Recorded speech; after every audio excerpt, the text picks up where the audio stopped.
तस्मै श्री गुरुवे नमः।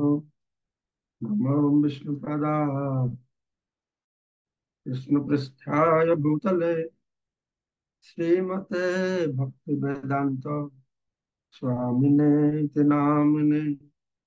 नमस्ते सरस्वती देवे गौरवाणी प्रचारिणे निर्विशेष शून्यवादी पाश्चात्य देशतारिणे वंशाकल्पतरुभ्यश्च कृपा सिन्धुभैव च पतितानां पावनेभ्यो वैष्णवेभ्यो नमो नमः। आजानुलम्बितभुजौ कनकावदातौ सङ्कीर्तनैकपितरौ कमलायताक्षौ विश्वम्भरौ द्विजभरौ जगधर्मपालौ वन्दे जगत्प्रियकरौ करुणावतारौ चिरादरतनुजगुप्तभीतं स्वप्रेमनामामृतमत्ततारम् आपामरजविततारं गौरकृष्णजनप्रियतमहं भजामि। आनन्दलीलामय विग्रहाय हेमावतीभ्यः तस्मै महाप्रेमरसप्रदाय चैतन्यचन्द्राय नमो नमस्ते। जय श्री कृष्ण चैतन्य प्रभु नित्यानंद श्री अद्वैत गदाधर शिवासादि श्री गौर भक्त वृंद। हरे कृष्ण कृष्ण कृष्ण हरे हरे, हरे राम राम राम हरे हरे। मुखम करोति वासलं पंगुलं धैर्यगिरिं यत्कृपातमहं वन्दे परमानंद माधवं श्री गुरुदिनदयनं श्री चैतन्य ईश्वरम्।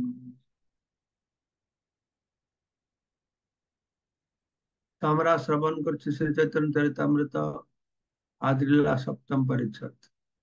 শ্রী চৈতন্য মহাপ্রভু কাশী মহাবীর সন্ন্যাসীদেরকে কাছে এই ব্রহ্ম কিভাবে জীব আর জগতে পরিণত হলো সেটা বর্ণনা করছে।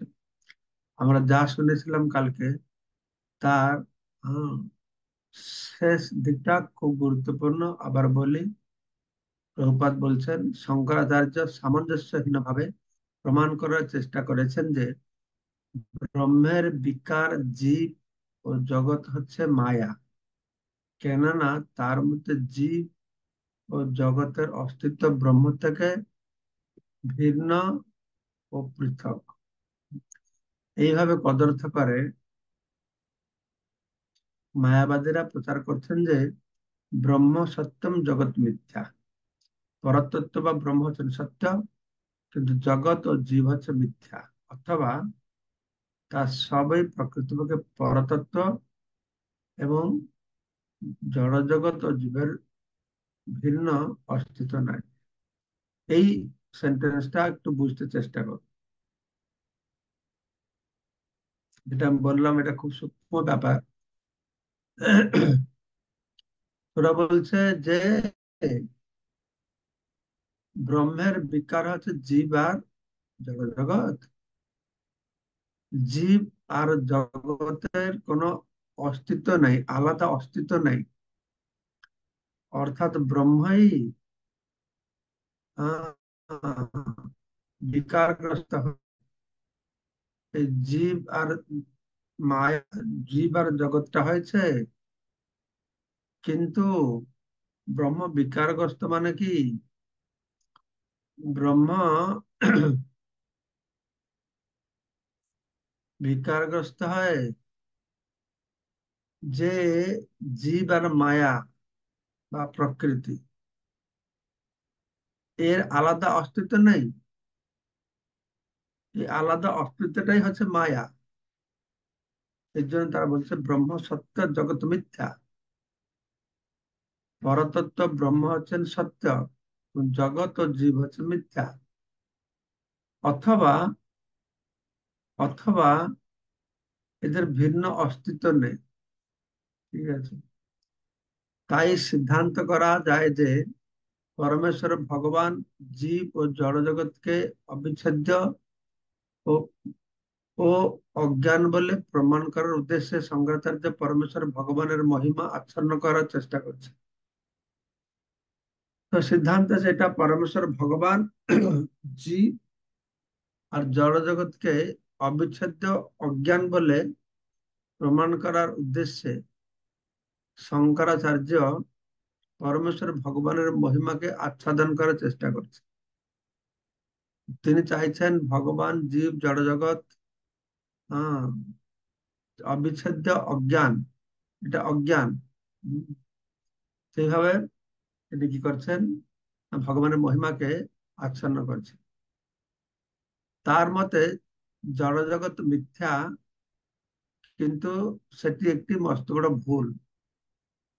জড়জগৎটা মিথ্যা মনে করা এটা যে ভুল। পরমেশ্বর ভগবান যদি সত্য হন, তাহলে তার সৃষ্টি মিথ্যা হবে কিভাবে? আমাদের দৈনন্দিন জীবনে আমরা দেখতে পাই যে এই জগৎকে আমরা মিথ্যা বলে মনে করতে পারি না। হ্যাঁ, তাই বৈষ্ণব দর্শনে বলা হয়েছে যে জড় সৃষ্টি মিথ্যা নয়, তবে এটা অনিত্য। এটা মিথ্যা নয়, এর জড় জগতের অস্তিত্বটা আছে, অনিত্য বা সবসময় পরিবর্তনশীল হয়।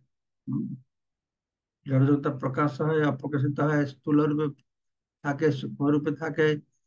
কিন্তু জড় সৃষ্টি বলে তার মূল উপাদানের মধ্যে কিছু রয়েছে, তা পরমেশ্বর ভগবান থেকে ভিন্ন।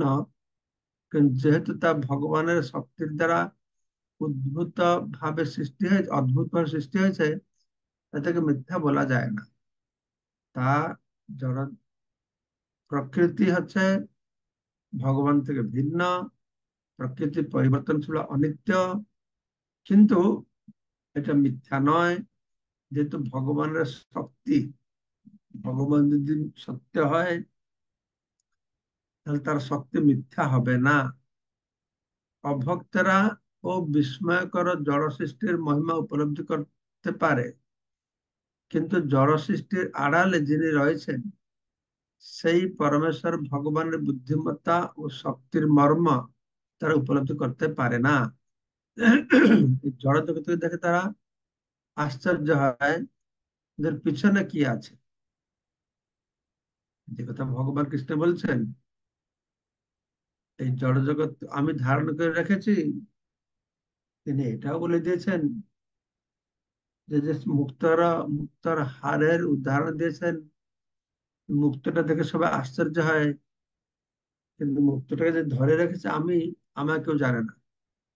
তো সে কথা এখানে বর্ণনা করে বলা হচ্ছে। হুম, ভগবানের বুদ্ধিমত্তা, তার শক্তিকে কেউ বুঝতে পারে না, বুঝতে চেষ্টাও করে না, মানতে চায় না। শ্রীপাদ রামানুজাচার্য রামানুজাচার্য ঐতরেয় উপনিষদ 1:1 থেকে আত্মা আত্মা বা ইদম অগ্র আসিত, এই সূত্রে উদ্ধৃত দিয়েছেন, যাতে স্পষ্টভাবে উল্লেখ করা হয়েছে যে পরমাত্মা পরতত্ত্ব সৃষ্টির পূর্বে বিরাজমান ছিলেন। আত্মা বা ইদম অগ্র আসিত, এই আত্মা অর্থাৎ এখানে আত্ম শব্দে পরমাত্মাকে বোঝাচ্ছে। সৃষ্টির পূর্বে উনি ছিলেন। গীতাও ভগবান বলছেন অহম আদি দেবানাম। এগুলো তো ভাগবতের সৃষ্টিতে তো শ্রবণ করলে আমরা সুন্দরভাবে বুঝতে পেরেছি যে সৃষ্টির পূর্বে ভগবান ছিলেন। কেউ বলতে পারে পরমেশ্বর ভগবান যদি পূর্ণরূপে চিন্ময় হন, তাহলে তার মধ্যে জড় ও চেতন উভয় শক্তি বিরাজ করে কি করে, এবং তিনি জড় সৃষ্টির উৎস কি করে। আমরা তো বললাম এই জড় জগৎ ভগবান থেকে এসেছে, তাহলে ভগবান সত্য হলে জড় জগৎ সত্য হবে। তাহলে অপর পক্ষে প্রশ্ন করবে, পূর্ব পক্ষে প্রশ্ন করবে, তাহলে ঠিক আছে, ভগবান যদি চিন্ময় হয়, তার তার থেকে জড় জগৎ সৃষ্টি হবে কি করে? তার জড় জগৎটা চিন্ময় হওয়া দরকার। ভগবান যদি পূর্ণরূপে চিন্ময়, তাহলে আমরা দেখছি তার দুটো শক্তি, এটা জড় শক্তি, এটা চেতনা শক্তি। হম, এটা কি করে হবে? তিনি জড় শক্তি উৎস হবে কি করে? তিনি চেতন। তার উত্তরে শ্রীপাদ রামানুজাচার্য বলেছেন, তৈত্তিরীয় উপনিষদ আরেকটি মন্ত্র দিয়ে তিনি উল্লেখ করেছেন, যত বা ইমানি ভূতানি জায়ন্তে যেন জাতানি জীবন্তি যত ব্রজন্তি অভিসম্বিশন্তি। এই মন্ত্রে প্রতিপন্ন হয়েছে যে সমস্ত জগৎ পরম তত্ত্ব পরমেশ্বর ভগবান থেকে প্রকাশিত হয়েছে। যত বা ইমানি ভূতানি, জীবভূত মহাভূত সবকিছু তাকে আশ্রয় করে বিরাজ করছে। হ্যাঁ, এবং প্রলয়ের পরে তার এই শরীরে লীন হয়ে যাবে। যত বা ইমানি ভূতানি জায়ন্তে যেন জাতানি জীবন্তি, এই সব জীব তার থেকে সৃষ্টি হয়েছে, এবং যারা আহ সৃষ্টি হয়েছে তার দ্বারা পালন হচ্ছে, এবং শেষে তার দ্বারা বিনাশ প্রাপ্ত হচ্ছে, তার শরীরে লীন হয়ে যাচ্ছে। প্রকৃতপক্ষে জীব চিন্ময়, এবং সে যখন চিৎ জগতে প্রবেশ করে বা পরমেশ্বর ভগবানের শরীরে প্রবেশ করে, তখনও স্বতন্ত্র আত্মারূপে তার অস্তিত্ব বজায় থাকে। তো জীবাত্মা হচ্ছে চিন্ময়। এই চিন্ময় জীবাত্মার দুটো গতি হয়। দুটো গতি কি না, সে যদি সাধন ভজন করে, ভববন্ধন থেকে মুক্তি পেয়ে যায়, ভক্তি করে, তাহলে সে ভগবত ধামে চলে যায়। ঠিক আছে। আরো যদি সে জ্ঞান মার্গ অবলম্বন করে, সে ব্রহ্মজ্যোতিতে প্রবেশ করে যায়। আরো আত্মা যদি ভগবত না যেতে পারে, সে বৈকুণ্ঠে গেল না, ব্রহ্মজ্যোতিতেও গেল না, তখন কোথায় যাবে? তখন মহাপ্রলয় পর্যন্ত অপেক্ষা করবে। ব্রহ্মার জীবনকাল অবসানে কি হবে? সেই সমস্ত আত্মা পরমেশ্বর মহাবিষ্ণুর শরীরে প্রবেশ করবে। ঠিক আছে। আত্মার তিনটে গতি বুঝতে পারছেন? হয়তো সে ভগবত ধামে যাবে, নয়তো ব্রহ্মজ্যোতিতে থাকবে, নয়তো সে ভগবানের শরীরে প্রবেশ করবে। এটা আমি আগে বলেছি। এটা হচ্ছে সাযুজ্য মুক্তিটা ব্রহ্ম সাযুজ্য আর ঈশ্বর সাযুজ্য। ব্রহ্ম সাযুজ্য মানে ব্রহ্মজ্যোতিতে প্রবেশ করবে, ঈশ্বর সাযুজ্য মানে ভগবানের শরীরে প্রবেশ করবে। এইরকম সাযুজ্য মুক্তি হয়ে গেল। কিন্তু আরেকটা আছে, ওরা আহ আরেকটা হচ্ছে সাযুজ্য মুক্তি নয়, তারা যেন ব্রহ্মাণ্ড ধ্বংস পাবে, সবাই মুক্ত অমুক্ত সবাইকে সেখানে পড়ে থাকবে, ভগবানের শরীরে প্রকাশ থাকবে, আর সেখানেও তাদের আহ, তাদের অস্তিত্ব, আলাদা অস্তিত্ব বজায় থাকবে। যেন এখানে ব্রহ্মাণ্ডে আমরা এসেছি, যারা যারা এখানে ভগবত ধামে যেতে পারবে না, ব্রহ্মার জীবন কালের মধ্যে, ব্রহ্মার জীবন অবসান হবে যখন, তখন সমস্ত আত্মাগুলি গিয়ে সেই মহাবিষ্ণুর শরীরে প্রবেশ করবে। প্রবেশ করে সেখানে অবস্থান করবে, সুপ্ত অবস্থায় থাকবে। আবার যখন ভগবানের ইচ্ছা হবে যে এই জীবেরা আরেকটা সুযোগ পাক সাধন ভজন করে আমার কাছে ফিরে আসার জন্য, ভগবানের দেহের মধ্যে মহাবিষ্ণুর শরীরে যখন আত্মাগুলো থাকবে, তো সাধন ভজন করতে পারছে না, তো সেই অবস্থা কতদিন থাকবে? ভগবান আরো সুযোগ দেওয়ার জন্য একবার প্রকাশ করেন। তো সে কথা এখানে বর্ণনা করা বলা হচ্ছে যে যে প্রকৃত জীব চিন্ময়, সে যখন চিৎ জগতে প্রবেশ করে বা পরমেশ্বর ভগবানের শরীরে প্রবেশ করে, দুটো কথা বলে। হয়তো চিৎ জগতে প্রবেশ করবে, সিদ্ধি লাভ করে, কিংবা পরমেশ্বর শরীরে প্রবেশ করবে, তখনও তার এই স্বতন্ত্র অস্তিত্ব বজায় থাকবে। আত্মা বিলীন হয়ে যাবে, তার অস্তিত্ব শেষ হয়ে যাবে। এই সম্পর্কে শ্রীপাদ রামানুজাচার্য একটি দৃষ্টান্ত দিয়েছেন যে, একটি রামানুজাচার্য বলছেন, একটি সবুজ পাখি যখন একটি সবুজ গাছে গিয়ে বসে, তখন সে গাছ গাছ হয়ে যায় না। যে মনে হয় যে সে গাছের সবুজে লীন হয়ে গেছে, তবু একটি পক্ষীর রূপে তার অস্তিত্ব বজায় থাকে। এই দৃষ্টান্ত দেওয়া হচ্ছে। সবুজ পাখি যদি গাছের মধ্যে প্রবেশ করে, সে তো সবুজ গাছ, সবুজ মনে হয় গাছে প্রবেশ করে লীন হয়ে গেছে, কিন্তু লীন হয় না, গাছ আলাদা থাকে, পাখিটাও আলাদা থাকে। ঠিক সেরকম এইরকমই আরেকটি দৃষ্টান্ত হচ্ছে, একটি পশু যখন বনের মধ্যে প্রবেশ করে তখন যদিও মনে হয় সে পশুটি বনের মধ্যে লীন হয়ে গেছে, কিন্তু তার স্বতন্ত্র অস্তিত্ব বজায় থাকে। ঠিক সেই রকম জড় জগতে মায়া শক্তি ও তটস্থ জীবশক্তি তাদের স্বতন্ত্র বজায় রাখে। হম, এরা সেই ভগবত ধামে যাক বা ব্রহ্মজ্যোতিতে যাক বা মহাবিশ্ব শরীরে যাক, পাখি গাছের মধ্যে প্রবেশ করলে মনে হয় গাছে লীন হয়ে গেছে, কিন্তু তার আলাদা অস্তিত্ব বজায় থাকে। ঠিক সেরকমই মায়া শক্তি তটস্থ শক্তি, এই দুটোর আলাদা অস্তিত্ব বজায় থাকে, তার অস্তিত্বকে হারিয়ে ফেলে না।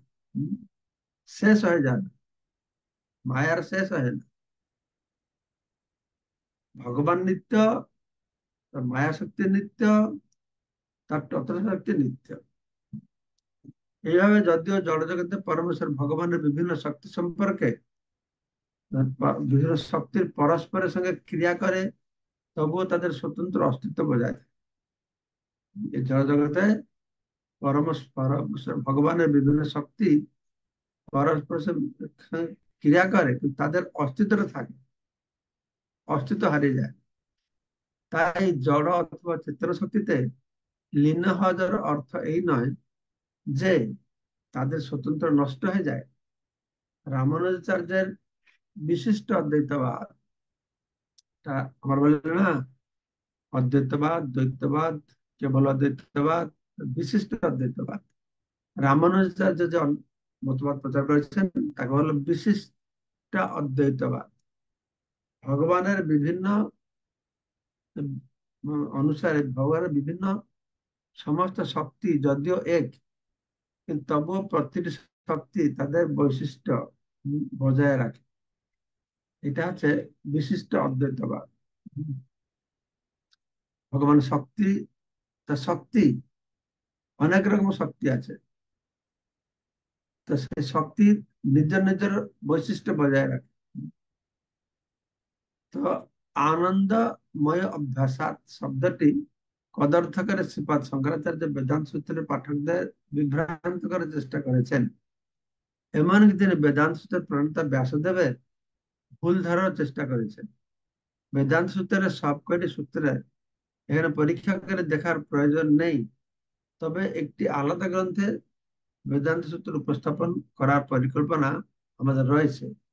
তার মানে প্রভুপাদও প্ল্যান করছিলেন যে বেদান্ত সূত্রের উপরে আরেকটা গ্রন্থ তিনি প্রকাশ করবে। তো এখানে এই আনন্দময় ব্যাসা আহ এই বেদান্ত সূত্রে এটা উপস্থাপনা করেছেন। কিভাবে শঙ্করাচার্য যে এটাকে নিয়ে এই মানুষকে বিভ্রান্ত করেছেন লেখেন প্রভুপাদ এখানে। আনন্দময় ব্যাসার্থ হচ্ছে বৈষ্ণবদের মূল। কিন্তু কিছু কিছু কথা বলা হয়েছে তার সুযোগ নিয়ে অদ্বৈতবাদীরা তাদের টাকা প্রতিষ্ঠা করে, আর শ্রুতিতে আর কিছু কিছু বলা হয়েছে সেটাকে নিয়ে সাকারবাদী বৈষ্ণব তাদের কথাটাকে প্রতিষ্ঠা করে। শ্রুতিতে রসবৈ সহ বলা হয়েছে, রসম হি এবা এম লব্ধ আনন্দী ভবতি বলা হয়েছে, এই আনন্দময় ব্যাসাদ বলা হয়েছে, আনন্দ ব্রহ্ম বলা হয়েছে। তো বৈষ্ণব আচার্যরা এইসব শ্লোকগুলি নিয়ে ভগবান যে সাকার, তিনি ভাবের আদান প্রদান করতে পারেন, তিনি নির্গুণ নিরাকার নন,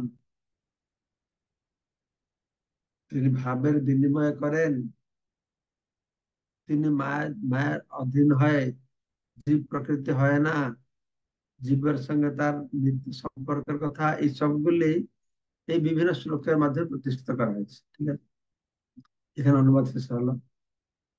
পরিণামবাদে পরিণামবাদে ঈশ্বর হয় না বিকারী, এত কহি বিবর্তবাদ স্থাপনা যে করি।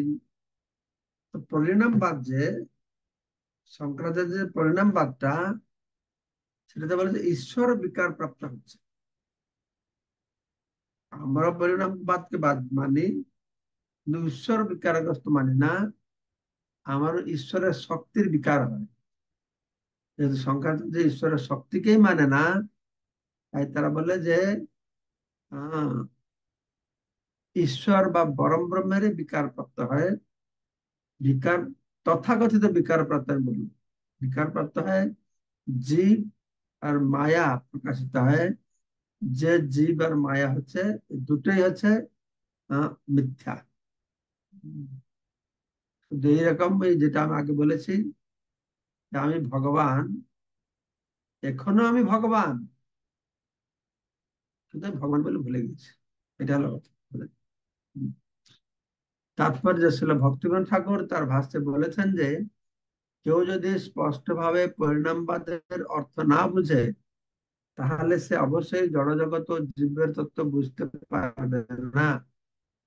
ছান্দোগ্য উপনিষদে বলা হয়েছে যে সন্মূলাহ সৌম্যমা প্রজাহ সদায়ন সদায়তানা সৎপ্রতিষ্ঠা। জড়জগৎ এবং জীব ভিন্ন বস্তু এবং তারা নিত্য সত্য, মিথ্যা নয়। জড়জগৎ আর জীব এই দুটোই হচ্ছে আলাদা, আর দুটোই নিত্য সত্য। সন্মূলাহ সৌম্যমা প্রজাহ সদায়তানা সৎপ্রতিষ্ঠা। কিন্তু শঙ্করাচার্য অর্থহীনভাবে আশঙ্কা করেছেন যে পরিণামবাদে ঈশ্বর বিকারপ্রাপ্ত হন, তাই তিনি কল্পনা করছেন যে জড়জগৎ বা জীব উভয় মিথ্যা এবং তাদের কোনো বৈশিষ্ট্য নেই। কথার মার পেঁচ দিয়ে তিনি প্রমাণ করতে চেষ্টা করেছেন যে জীব ও জড়জগতে স্বতন্ত্র অস্তিত্ব অলীক। এবং সেই সম্পর্কে রজ্জুতে যেন সর্পভ্রম হয়, অথবা শক্তি শুক্তিতে যেন রজত ভ্রম হয়, সে দৃষ্টান্ত দিয়েছেন। এইভাবে তিনি জঘন্যভাবে সাধারণ মানুষকে প্রতারণা করেছেন। তো কথার মার পেঁচ দিয়ে মানুষকে বিভ্রান্ত করেছেন। জীব ও জড় জগতে স্বতন্ত্র অস্তিত্বকে অলীক বলে মনে করছে। জীব জড় জগৎ স্বতন্ত্র অলীক বলে মনে করছে। কিরকম অলীক? না, একটা দড়ি দেখছে, দড়িতে সাপ বলে মনে করছে। আসলে সাপ নয়, এটা দড়ি। ঠিক যেরকম আমরা ভগবানকে দেখেছি, কিন্তু অজ্ঞানের দরুন আমি জীব বলে মনে করছি। এই জগৎটা আছে ভগবান, অজ্ঞানের দরুন আমরা জড় জগৎকে জীবকে আলাদা বলে মনে করছি। কিন্তু ঠিক যেরকম হ্যাঁ দড়ি দেখে সর্প বলে মনে করে, বা সুক্তিতে রজত ভ্রম ভ্রম করে। ঠিক আছে, কিন্তু আমি শুনেছি, জানে তাৎপর্য বলা হবে যে না, একটা দড়ি দেখে সেটাকে সাপ বলে ভ্রম করছে। দড়িটা সাপ নয়, তো সাপ তো আছে কোথায় একটা। ঠিক আছে, সাপের যে অস্তিত্ব, সাপ বলে কিছু আছে, তা নাহলে আমি দড়িকে সাপ বলে মনে করতাম কি করে? হম। তো ঠিক সেরকমই আমাদের এই জড়যন্ত্র ভ্রম হচ্ছে একটা, কিন্তু বৈকুণ্ঠ বলে আছে, ভগবান বলে আছে, ভগবানের শরীর আছে, নাহলে ভ্রম হতো কি করে? তো রজ্জুতে সর্পভ্রমের দৃষ্টান্তটি মান্ডুক্য উপনিষদে রয়েছে।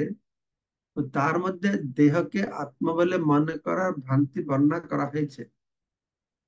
তো রজ্জুতে যে সর্পভ্রম হয়, এটা বেদে আছে, উপনিষদে আছে। তো সেটা কোন ক্ষেত্রে বলা হয়েছে? না, দেহকে আত্মা বলে মনে করা। হ্যাঁ, দেহকে হ্যাঁ আত্মা বলে মনে করা, আত্মা দেহ থেকে আলাদা।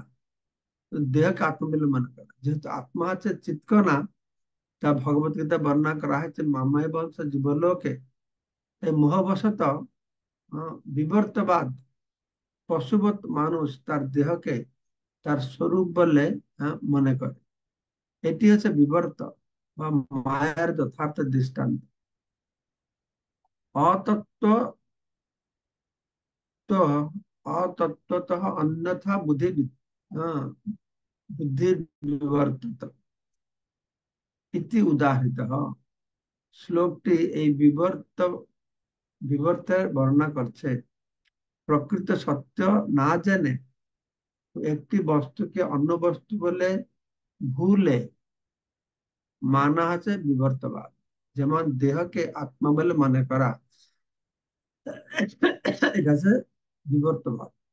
কোন বস্তুকে ঠিকভাবে না জেনে একটা অন্য বস্তু বলে মনে করা, তাকে বলা হলো বিবর্তবাদ। দেহকে আত্মা বলে মনে করছে যে সমস্ত বদ্ধ জীব, তারা সকলেই এই বিবর্তবাদের দ্বারা বিভ্রান্ত। কেউ যখন সর্বশক্তিমান ভগবানের অচিন্ত্য শক্তির কথা ভুলে যায়, তখনই সে বিবর্তবাদের দ্বারা আক্রান্ত হতে পারে। কেননা সে ভগবানের আহ নিকৃষ্ট শক্তি উৎকৃষ্ট শক্তি বলে বুঝতে পারে না। ঠিক আছে, যদি এর কোনো প্রশ্ন থাকে কারোর মধ্যে, কোনো প্রশ্ন আছে? মনে হয় কোনো প্রশ্ন নেই। আছে আর কারো প্রশ্ন আছে? নেই? वो है। হুম। ঠিক আছে, মঙ্গলময় প্রভু বলুন কি বলছেন। হরে কৃষ্ণ মহারাজ, দণ্ডবত প্রণাম মহারাজ। ভগবত উপলব্ধির তিনটে স্তর: ব্রহ্ম, পরমাত্মা আর ভগবান। যারা নির্বিশেষ ব্রহ্মের উপাসনা করছেন তারা ব্রহ্মজ্যোতিতে এলেন, আর যোগীরা হৃদয়ে পরমাত্মাকে দর্শন করলেন।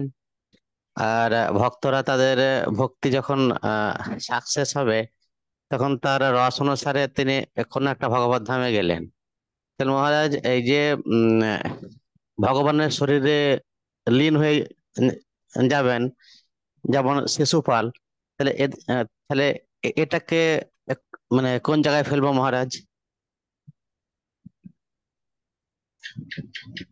শিশুপাল যেটা পেল সেটা হচ্ছে ঈশ্বর সাযুজ্য পেল, ভগবান শরীরে প্রবেশ করলো, লীন হয় না, প্রবেশ করবে। তার লীন হয় এমন কি স্বতন্ত্র হারিয়ে ফেলেন, সেটা ঈশ্বর সাযুজ্য পেল। তাহলে এই ভগবানের শরীরে তাহলে এই শিশুপালের আত্মা কতদিন থাকবেন মহারাজ? সে বহুদিন থাকতে পারে। যেরকম ব্রহ্মযুদ্ধে যারা যায়, বহু বহু সম্ভব পরে আবার তাদের পতন হয় ব্রহ্মযুদ্ধ থেকে। আর কিছু না, পতন্তি অর্থ বহুদিন পরে, কারণ সেখানে কোনো কার্যকলাপ নেই, বসে কি করবে, পতন হয়। তো সেরকম ঈশ্বর সাজুতে গিয়ে তারা আনন্দ পাবে ঈশ্বরের ইন্দ্রিয়ের মাধ্যমে। তো বহুদিন পরে তার সেখান থেকে মুক্তি পাবে। যে শিশুপাল যে ব্রহ্মচর্য পেল, শিশুপাল তো ছিল দন্তবাক্য, শিশুপাল তো জয় বিজয় ছিল না। হুম হুম তারপরে তার বৈকুণ্ঠে চলে গিয়েছে। হুম। হম। ঠিক। হ্যাঁ মহারাজ, প্রণাম, ধন্যবাদ। হরে কৃষ্ণ। কমাল শ্যাম কি বলছেন?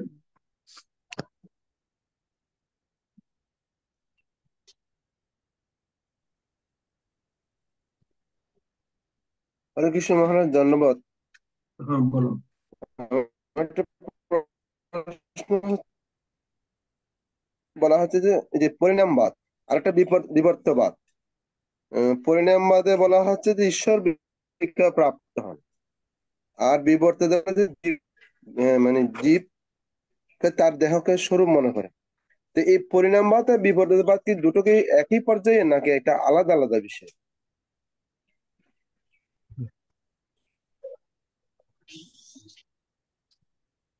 তা তো আমাকে তো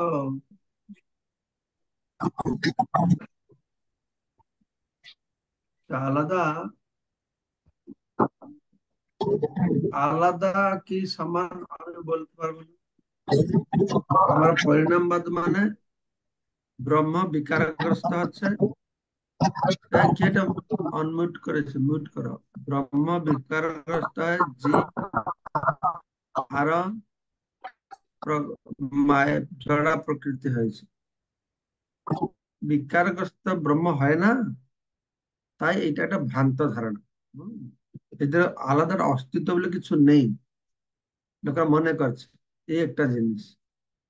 আর বিবর্তবাদ বলা আছে যেখানে সে রজ্জুকে সর্প বলে মনে করছে, অর্থাৎ এই শরীরটাকে আত্মা বলে মনে করছে। তাই না? বিবর্তবাদটা মনে হয় বৈষ্ণবরা ব্যবহার করে নাকি বিবর্তটাকে? না, বৈষ্ণবরা ব্যবহার করে না মনে হয়। এই বিবর্ত সম্পর্কে এইটুকুই আমি জানি, যেটা লেখা হয়েছে এখানে। এটা একা কি আলাদা আমি এত সূক্ষ্ম বুঝতে পারছি না, কিন্তু আমি এইটুকু জানি যে বিবর্ত মানে একটা জিনিসকে আরেকটা বলে মনে করা। থাকতে পারে সামঞ্জস্য দুটোর মধ্যে, কেননা পরিণামবাদে তো পরিণামবাদটা হচ্ছে ব্রহ্মের বিকৃতি, আর তাকে বিবর্ত বলা যেতে পারে এই জন্য সে ভগবানকে ভুলে জীব বলে মনে করছে। বিবর্তবাদের দৃষ্টান্ত দেওয়া হলো, শরীরকে জীব বলে মনে করছে। তো পরিণামবাদে কি হলো, না ভগবানকে জীব বলে মনে করছে। এইভাবে হয়তো বুঝতে চেষ্টা করো, তাই না? যা লেখা হয়েছে তা থেকে এটা বোঝা যাচ্ছে না, বিবর্তবাদ মানে শরীরকে ভুল করে জীব বলে মনে করছে। আরো পরিণামবাদ আছে ব্রহ্মকে ভুল করে জীব বলে মনে করছে, তাই না? কি বলছে? প্রভুটা কোথায় গেল? রোজ চলে যায় কোথায়? হরিবল প্রভু, আছো তুমি? কোথায় যায়? Anyway, প্রশ্ন কালকেও সেরকম প্রশ্ন করে কোথায় চলে গেল। আজকে কি যে অভি মল্লিক, একজন নতুন কি আজকে ও প্রশ্ন করলো? হ্যান্ড রাইজ করেন তাহলে খুঁজে পাওয়া যাবে। মহারাজ ওনার আইডি থেকে শব্দ হচ্ছিল তো সেজন্য বন্ধ করে দেওয়া হয়। হ্যাঁ, ওনার আইডি থেকে শব্দ হচ্ছিল তো সেজন্য বন্ধ করে দেওয়া হয়েছিল। হ্যাঁ এখন বলেন তোমার। হ্যাঁ তোমার মহারাজ, সব বুঝতে পেরেছি। বুঝতে পারছি। দিনটা বুঝতে পেরেছি। পার্থক্য পার্থক্য আমি যদি একটু বুঝতে পেরেছি। বিবর্তমানে তোমার ঠিক আছে, তুমি বুঝতে পারছো তো, ঠিক আছে। ওকে, অভি মল্লিক কি বলছেন বলুন। হরে কৃষ্ণ, দণ্ডবত প্রণাম মহারাজ। মহারাজ বলা হয়েছে কি, একটা জায়গায় বলা হয়েছে যে যখন ভগবানের রাজ্যে প্রবেশ করা হয় তখন চতুর্ভুজ রূপে প্রবেশ করে। তো এখানে বলা হচ্ছে কি যখন চতুর্ভুজ রূপে প্রবেশ করে তো এখানে ভগবান আর ভক্তের মধ্যে কোনো পার্থক্য থাকে কিনা? অবশ্যই পার্থক্য বিষ্ণু থাকবে, বিষ্ণু অবশ্যই লোকে তো পার্থক্য থাকবে। সকলেরই। যে 4 প্রকারের মুক্তি আছে, সালোক্য, সামীপ্য, শাস্তি, সারূপ্য। এই ভগবত ধামে গেলেও এরা ভগবান হয় না, এরা চতুর্ভুজ হয়ে যাবে। ভগবানের মধ্যে শরীর রং পাবে, ভগবানের মধ্যে দিব্য স্বভাব পাবে, কিন্তু শরীরের 4টে হাত থাকবে, কিন্তু এদের শ্রীবৎস চিহ্ন থাকবে না। ঠিক না? নেই শ্রীবৎস চিহ্ন থাকবে না। এটা ভগবানের সঙ্গে আহ, পার্থক্য থাকবে। হম, সেরকম ভগবানের মতন ঐশ্বর্য পাবে, ভগবানের মতন ঐশ্বর্য পাবে, কিন্তু ভগবানের মতন কি অনন্ত কোটি ব্রহ্মাণ্ড সৃষ্টি করতে পারবে? সেটা হবে না। আর এরা সবাই চতুর্ভুজ হলেও এদের আলাদা অস্তিত্ব থাকবে। ঠিক আছে? হুম। কেন সেখানে গেলে তো ভগবান বিষ্ণু তো অসৌমর্ধ, তার উপরে কেউ নেই, তার সমান কেউ নেই। তো সেখানে কি তার সমানত হতে পারবে না, আর তার সঙ্গে তার অস্তিত্ব বজায় থাকবে, লীন হবে না, তার অস্তিত্ব বজায় থাকবে, তাই না?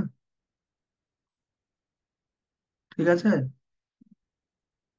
ওকে। সুভাষিনী মাতাজি কি বলছেন? মঙ্গলময় প্রভু, আপনি আপনার হয়ে গেছে? অনমিউট করো মঙ্গলময় প্রভু।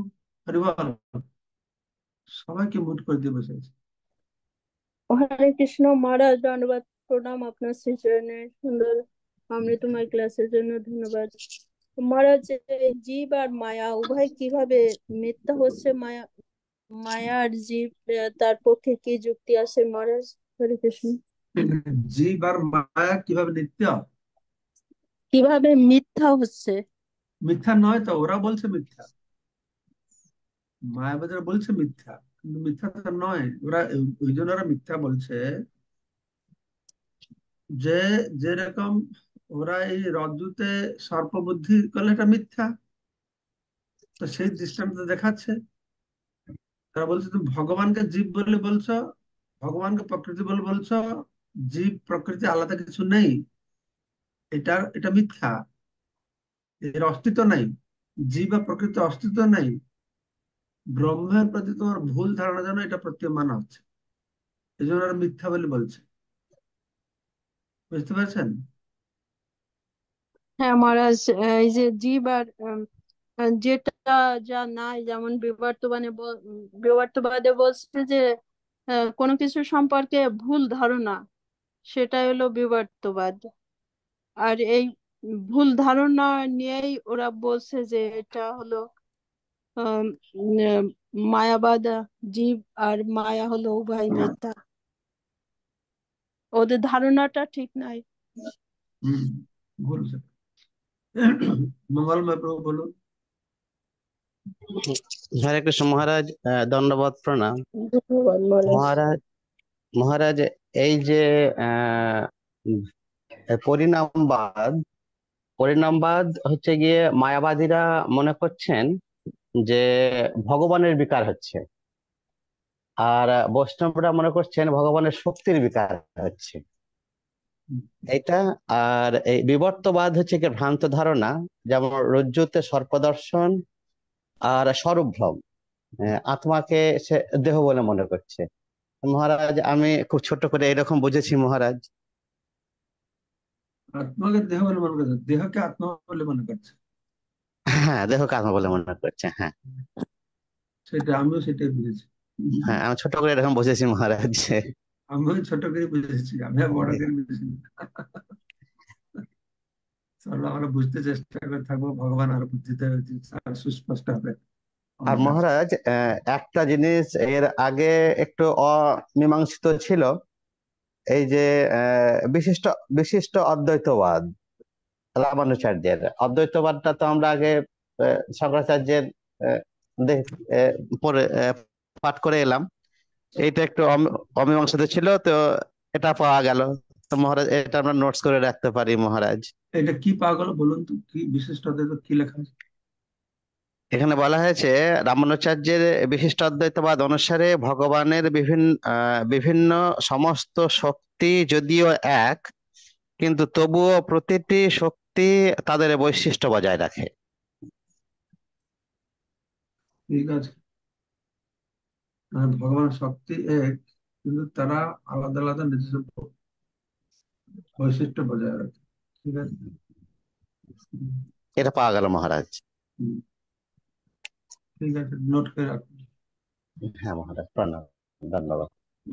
ঠিক আছে, সবাইকে অশেষ ধন্যবাদ আজকে এই অনুষ্ঠানে যোগদান করবার জন্য। বাঞ্ছা কল্পতরুভ্যশ্চ কৃপা সিন্ধুভ্যেব চ পতিতানাং পঞ্চকল্পতরুভ্যশ্চ কৃপা সিন্ধুভ্যেব চ পতিতানাং পাবনেভ্যো বৈষ্ণবেভ্যো নমো নমঃ।